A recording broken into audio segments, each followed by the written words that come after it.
أشهد أن لا إله إلا الله. വുളു അഥവാ അംഗശുദ്ധി, നമസ്കാരം, തവാഫ് തുടങ്ങിയ കർമ്മങ്ങൾ സ്വീകാര്യമാകണമെങ്കിൽ വുളു നിർബന്ധമാണ്. يا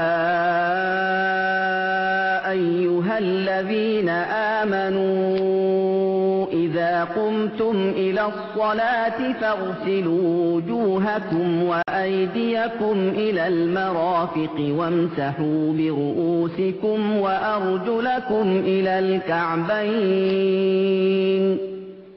സത്യവിശ്വാസികളെ, നിങ്ങൾ നമസ്കാരത്തിനൊരുങ്ങിയാൽ നിങ്ങളുടെ മുഖങ്ങളും രണ്ട് കൈകളും മുട്ടുവരെ കഴുകുകയും നിങ്ങളുടെ തല തടവുകയും നെരിയാണി വരെ രണ്ട് കാലുകൾ കഴുകുകയും ചെയ്യുക. നിയ്യത്തോടെ ബിസ്മി ചൊല്ലി ആരംഭിക്കുക.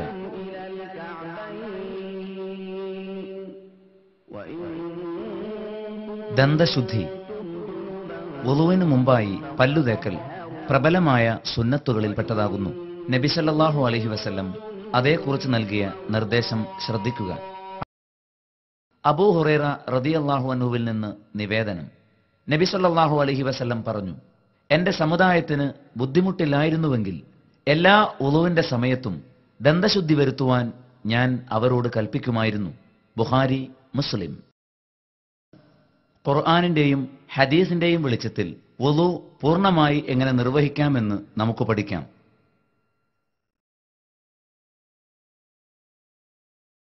മുൻകൈ കഴുകൽ.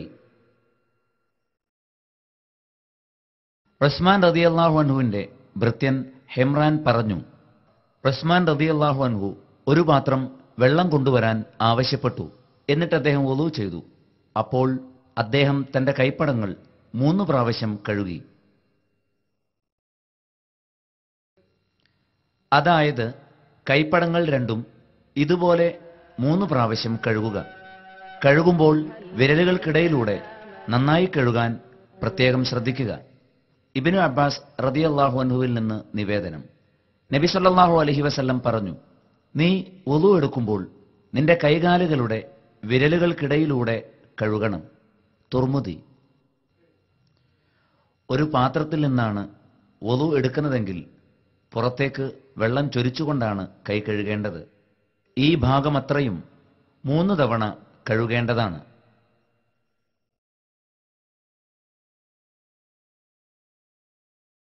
വാ കൊപ്പിളിക്കലും മൂക്കിൽ വെള്ളം കയറ്റി ചീറ്റലും.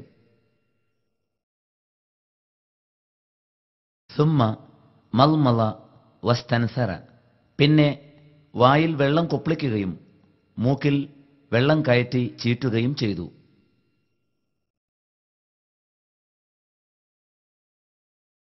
കയ്യിൽ വെള്ളമെടുത്ത് കൊപ്പിളിക്കുകയും ബാക്കി വെള്ളം കൊണ്ട് മൂക്കിൽ കയറ്റി ചീറ്റുകയും ചെയ്യുക. ഇങ്ങനെ 3 തവണ ആവർത്തിക്കുക. മുഖം കഴുകൽ. സുമ്മ ഗസല വജ്ഹഹു 3 മർറാത്ത്, പിന്നെ അദ്ദേഹം 3 പ്രാവശ്യം മുഖം കഴുകി. കയ്യിൽ വെള്ളമെടുത്ത് മുഖം മുഴുവനായി 3 പ്രാവശ്യം കഴുകുക. നെറ്റിയുടെ മുകൾ ഭാഗം മുതൽ താടിയുടെ അടിഭാഗം വരെയും 2 ചെവികൾക്കിടയിലുള്ള ഭാഗമത്രയുമാണ് കഴുകേണ്ടത്. മുഖം കഴുകുമ്പോൾ താടി രോമങ്ങളുടെ തിക്കകറ്റി കഴുകുവാൻ പ്രത്യേകം ശ്രദ്ധിക്കണം. അമ്മാർ റളിയല്ലാഹു അൻഹുവിൽ നിന്ന് നിവേദനം, അദ്ദേഹം പറയുന്നു, നബി സല്ലല്ലാഹു അലൈഹി വസല്ലം അദ്ദേഹത്തിന്റെ താടി തിക്കകറ്റി, അതായത് ഉള്ളിലൂടെ വിരലിട്ട് കഴുകുന്നത് ഞാൻ കണ്ടു. ഇബ്നു മാജ.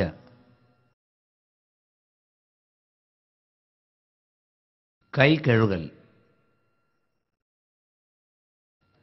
പിന്നെ വലതുകൈ മുട്ടുൾപ്പെടെ 3 പ്രാവശ്യം കഴുകി. അതുപോലെ ഇടതുകൈയും കഴുകി.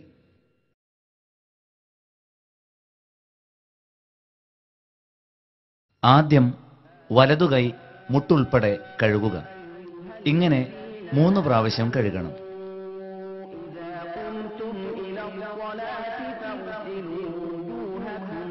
ശേഷം ഇടതുകൈയും മുട്ടുൾപ്പെടെ 3 പ്രാവശ്യം കഴുകുക.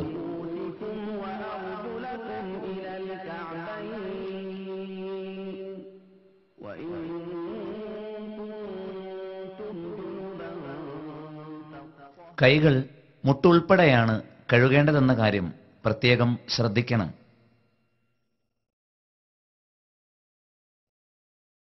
തലയും ചെവിയും തടവൽ. തല തടവേണ്ട രൂപം ഹദീസുകളിൽ വ്യക്തമാക്കപ്പെട്ടിട്ടുണ്ട്. അബ്ദുല്ലാഹിബിൻ സെയ്ദ് റളിയല്ലാഹു അൻഹുവിൽ നിന്ന് ഉദ്ധരിക്കപ്പെടുന്ന ഒരു ഹദീസിൽ ഇങ്ങനെ കാണാം: നബി സല്ലല്ലാഹു അലൈഹി വസല്ലം 2 കൈകൊണ്ടും തല തടവി. 2 കൈയും മുമ്പിൽ നിന്ന് പിന്നോട്ടും പിന്നിൽ നിന്ന് മുന്നോട്ടും നടത്തി. അതായത് തലയുടെ മുൻഭാഗത്ത് നിന്ന് തുടങ്ങി 2 കൈയും പിരടി വരെ കൊണ്ടുപോയി പിന്നെ തുടങ്ങിയ സ്ഥലത്തേക്ക് തന്നെ മടക്കി കൊണ്ടുവന്നു.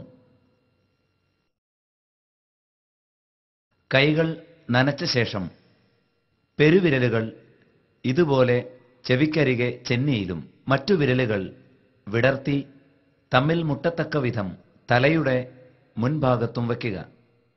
ശേഷം പിന്നിലേക്ക് തടവുക.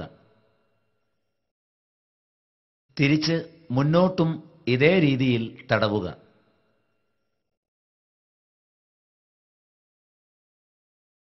ശേഷം ചൂണ്ടുവിരൽ കൊണ്ട് ഇരുചെവികൾക്കുള്ളിലും തടവുകയും തുടർന്ന് പെരുവിരൽ കൊണ്ട് ഇതുപോലെ ചെവിയുടെ പുറം ഭാഗത്ത് തടവുകയും ചെയ്യുക. ചെവി തടവാനായി പ്രത്യേകം വെള്ളമെടുക്കേണ്ട ആവശ്യമില്ല. തലയും ചെവിയും തടവേണ്ടത് 1 പ്രാവശ്യം മാത്രമാണെന്നതും പ്രത്യേകം ശ്രദ്ധിക്കണം. ഫമസഹ ബിറഅസിഹി വഉദുനൈഹി ഫഗസല ബുതൂനഹുമ വളുഹൂറഹുമ മറത്തൻ വാഹിദത്തൻ. നബി സല്ലല്ലാഹു അലൈഹി വസല്ലം തന്റെ തലയും 2 ചെവികളുടെ അകവും പുറവും 1 തവണ തടവി. അബൂദാവൂദ്. സ്ത്രീകളും ഇതേപോലെ 1 തവണ പിരടി വരെ മാത്രമാണ് തടവേണ്ടത്. കാൽ കഴുകൽ.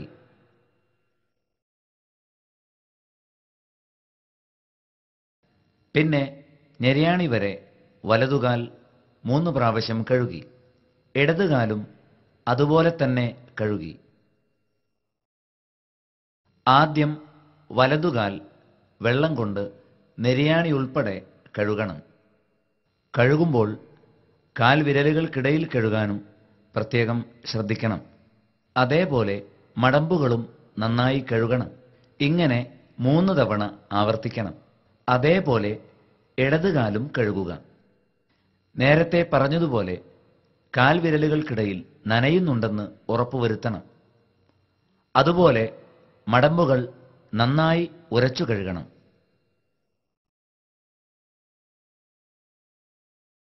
നെരിയാണി ഉൾപ്പെടെയുള്ള എല്ലാ ഭാഗങ്ങളും ശരിയായി നനഞ്ഞിരിക്കണം. ഉമർ ഇബ്നുൽ ഖത്താബിൽ നിന്ന് നിവേദനം: ഒരാൾ വുളു എടുത്തപ്പോൾ അദ്ദേഹത്തിന്റെ കാൽപാദത്തിൽ ഒരു നഖത്തിന്റെ അത്രയും സ്ഥലം നനയാതെ ഉപേക്ഷിച്ചു. നബി സല്ലല്ലാഹു അലൈഹി വസല്ലം അത് കാണുകയുണ്ടായി. അദ്ദേഹത്തോട് നബി സല്ലല്ലാഹു അലൈഹി വസല്ലം പറഞ്ഞു: നീ വീണ്ടും വുളു നന്നാക്കിയെടുക്കുക. അപ്പോൾ അദ്ദേഹം അങ്ങനെ ചെയ്തു. എന്നിട്ട് നമസ്കരിച്ചു. മുസ്ലിം. ഇതിൽ നിന്നും നമുക്ക് മനസ്സിലാക്കാൻ സാധിക്കുന്നത് കാലിൽ ചെറിയ ഒരു ഭാഗമെങ്കിലും നനയാതിരിക്കുന്നത് നബി സല്ലല്ലാഹു അലൈഹി വസല്ലം വളരെ ഗൗരവത്തോടെ കണ്ടിരുന്നു എന്നാണ്. അതേപോലെ തന്നെയാണ് കാൽവിരലുകൾക്കിടയിൽ നനയേണ്ട കാര്യവും.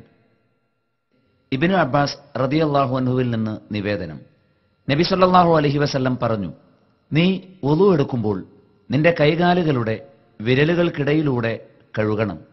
തുർമുദി. കാലിന്റെ മടമ്പുകൾ കഴുകുന്നതും അതുപോലെ തന്നെ ശ്രദ്ധിക്കേണ്ടതാണ്. മടമ്പ് നനയുന്ന കാര്യത്തിൽ പലരും പൊതുവെ അശ്രദ്ധരാണ്. അബ്ദുല്ലാഹിബിൻ അംർ റളിയല്ലാഹു അൻഹു പറയുന്നു: ഒരു യാത്രയിൽ നബി സല്ലല്ലാഹു അലൈഹി വസല്ലം ഞങ്ങളിൽ നിന്നല്പം പിന്നിലായിരുന്നു. അങ്ങനെ ഞങ്ങൾക്ക് നമസ്കാരത്തിന്റെ സമയമായി. ഞങ്ങൾ അംഗശുദ്ധി വരുത്തി. അപ്പോൾ ഞങ്ങൾ ഞങ്ങളുടെ കാലുകളുടെ മേൽ തടവുകയും ചെയ്തു. അപ്പോൾ നബി സല്ലല്ലാഹു അലൈഹി വസല്ലം ഉച്ചത്തിൽ വിളിച്ചു പറഞ്ഞു, വൈലുലിൽ അഅഖാബി മിനന്നാർ, മടമ്പിൻ കാലുകൾക്ക് നരകശിക്ഷയാവുന്ന വമ്പിച്ച നാശം, അതായത് പൂർത്തിയായി കഴുകാത്തവരുടെ. 2 or 3 പ്രാവശ്യം ഇപ്രകാരം പറഞ്ഞു. വുളൂഇന് ശേഷമുള്ള പ്രാർത്ഥന.